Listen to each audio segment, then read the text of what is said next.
If you are ready for the latest science-backed tips and tricks for accomplishing lasting weight loss, utilizing some of the methods that I have found over my 20 years experience that have been extremely effective with regards to fasting and which supplements and which protocols to follow, in this video, I break it down, guys, so you're not gonna wanna miss it.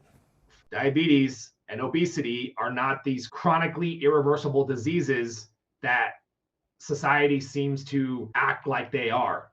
And look, you can go to the American Diabetes Association website in 2019. They released their criteria for diabetes reversal. We personally have helped hundreds of diabetics and thousands of obese patients with weight loss achieve actual stability, right? So it's a very possible thing. But look, the problem with diabetes and why there's this common theme fueled by doctors and society as a whole is because the treatment solutions that we have for diabetes are all generally focused on blood sugar management, which is not the actual problem. The problem is what's leading to your body's inability to regulate the blood sugar on its own, which has got many components to it. And so you got to get to that. And the protocol that we do that battles obesity is also very potent at battling diabetes too as well.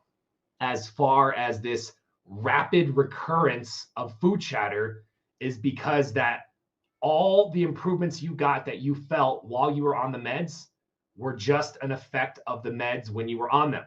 Implement strong lifestyle interventions that could be the thing that replaces the medication, right? How do you do this in a format to potentially wean off? To me, I think that's the most important thing that you should be thinking about is what is it going to look like after the food chatter is decreased so that I have a fighting chance here. You are going to have to talk to your primary care. I can only teach you foundational concepts. I can tell you what we do with our patients very successfully, right? We're talking about non-diabetics. Let's just be clear right now. Diabetics is the second category, which I think fasting is still crucial for diabetics. But right now we're going to talk about non-diabetics. A non-diabetic, is fasting dangerous on a GLP-1? It's a fair question, right? And you're talking long fasting, what I'm talking about, right? It's a fair question because GLP-1s lower blood sugar, and a long fast, like 48 hours plus, is also going to drop blood sugar. The long fast can lower blood sugar, and so do these medications. These are diabetic medications.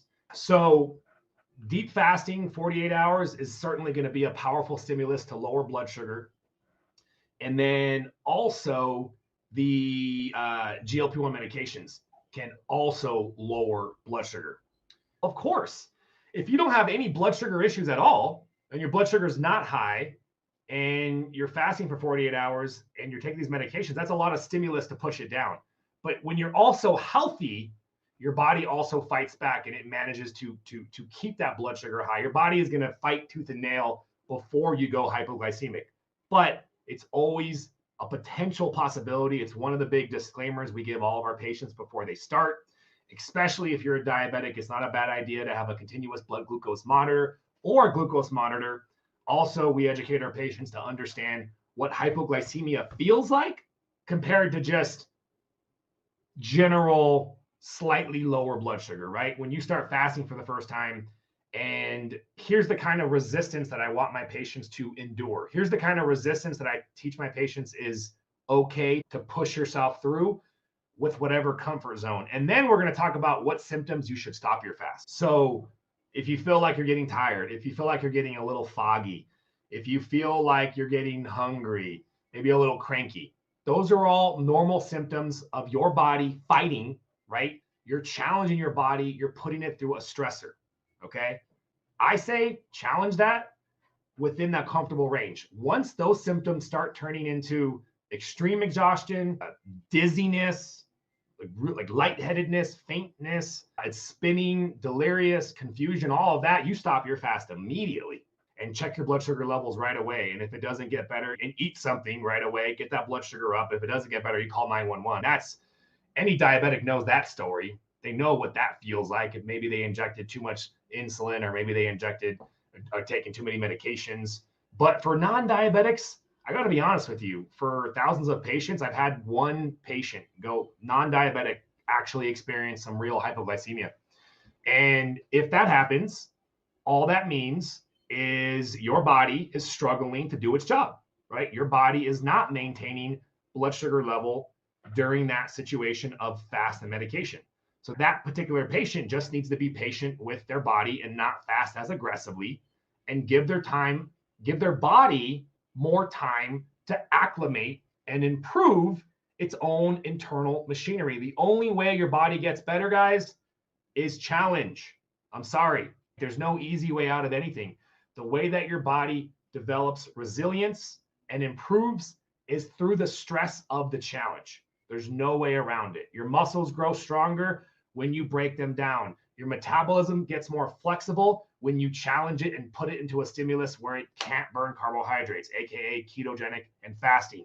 Your mind gets stronger when you challenge it, right? When you don't have any mental challenges, the mind gets weaker. We know that too as well. Why do I bring up mindset? Because mindset, believe it or not, plays a big role in the ability to wean off medications. Teso fencing. So is the backup option for us when our patients don't medically qualify for GLP-1 medications. Teso fencing is a triple monoamine reuptake inhibitor. What the heck does that mean? Basically, it's going to increase the amounts of dopamine, norepinephrine, and serotonin. And so the effect of that is increased metabolism and appetite suppression. That's it. And it's pretty awesome. The side effect profile is pretty low. I just passed phase 2 clinical trials, actually. And so that's our backup option to get the appetite suppression that we need to implement the FLOA protocol. If you've been with me for a while, you know that we use these medications as tools and not the solution. But if you're new here, there you go. I just dropped a hammer on you, and hopefully you can hold it for a minute while you try to figure out what the heck are you doing with it. Meaning that might sound like an impossibility, and I get it. But before you get angry, before you say that I'm crazy, you're going to want to learn why I preach what I preach. I have a successful practice where we do this every single day. So I'm not talking out of my you-know-what when I preach to you guys regarding how we've been successful accomplishing lasting weight loss and helping our patients wean off these medications. There is a doctor called Dr. Fung who has a clinic in Canada where he is literally reversing diabetes with patients every single day. His name is Dr. Jason Fung. He practices in Canada. He is the author of the obesity code, the diabetes code, the PCOS code, and the cancer code. One of the most controversial doctors because he gets a lot of flack from a lot of people, but he also gets a lot of praise from a lot of people because he laid the foundation for that hormonal basis of disease, specifically obesity, diabetes, and he also plays it into PCOS and cancer. Phenomenal work. I would agree with it. Diabetes is reversible with fasting, but it can be dangerous, especially if you're having to inject insulin. And so as always, you're going to have to talk to your doctor with any intentions and plans of bettering your health. Unfortunately, what has happened from obesity code and all of Jason Fung's work is, and you guys can relate to this, right? You're scrolling through TikTok and 10 people trying to sell you the Unicity products and telling you they're going to fix your diabetes and all the problems. Basically, they're going to fix all the same problems that I fix, but with some fiber and some tea. And they're parroting off little pieces of the obesity code like they actually understand it, right? I know that sounds a little harsh, but I'm just trying to be real. It's wild how much of that, again, it comes from the fact that when you really focus on optimizing hormones, weight loss really does feel it's so easy, and it really does feel like calories don't matter.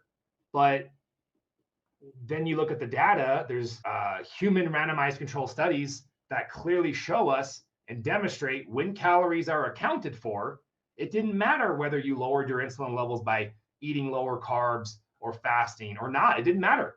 When calories are equated for, weight loss was the same. So this is where the strong opposition to a lot of those parrots, but where I'm sitting here going, okay, I know I can read research and I know that's true, but I'm trying to make sense of the fact that when I work with patients, hands down, when we focus on optimizing hormones, they get better results. And this is why those people are making a bunch of money when they're spitting off words from Obesity Code on TikTok Live selling you the fiber and tea, because it works. So I think business is business, and you got to follow the money. And the business wouldn't be growing, they wouldn't be doing that if the product didn't work. That's the bottom line. So I respect the research on the calorie side, but then I'm also looking at real world. Okay, I get it. We have randomized control studies, but then it works. My opinion is yes, calories matter, and they do determine whether a person loses weight or gains weight, right? Surplus or deficit. But what dictates whether a person is going to be in a caloric surplus or in a caloric deficit is ultimately driven by your hormones, right? Because your hormones can slow down your basal metabolic rate. Your hormones can dramatically improve your hunger, or vice versa. So yes, you as an individual can consciously, for a period of time, starve yourself. You could consciously stuff your face, but you are not going to exercise conscious control over your body 24 hours a day, 7 days a week. It ain't going to happen. At some point, you give up, you resort back to your day-to-day life, and you run on pilot mode, autopilot mode. And when you're on autopilot mode, it's your hormones that are ultimately affecting you 24/7, and the hormones never stop. So I think, in my opinion, they're both right. Calories ultimately matter, but because human beings don't live in a scientifically controlled experiment, it is ultimately the hormones that are going to dictate one way or the other. If you guys found this video informative and you learned, then you're going to want to check out this following video that I link, all about lasting weight loss. We'll see you there. If you got an autoimmune disease, you have an overactive immune system, and turning that down is going to help decrease inflammation, which is a big deal. Best time to take AODs.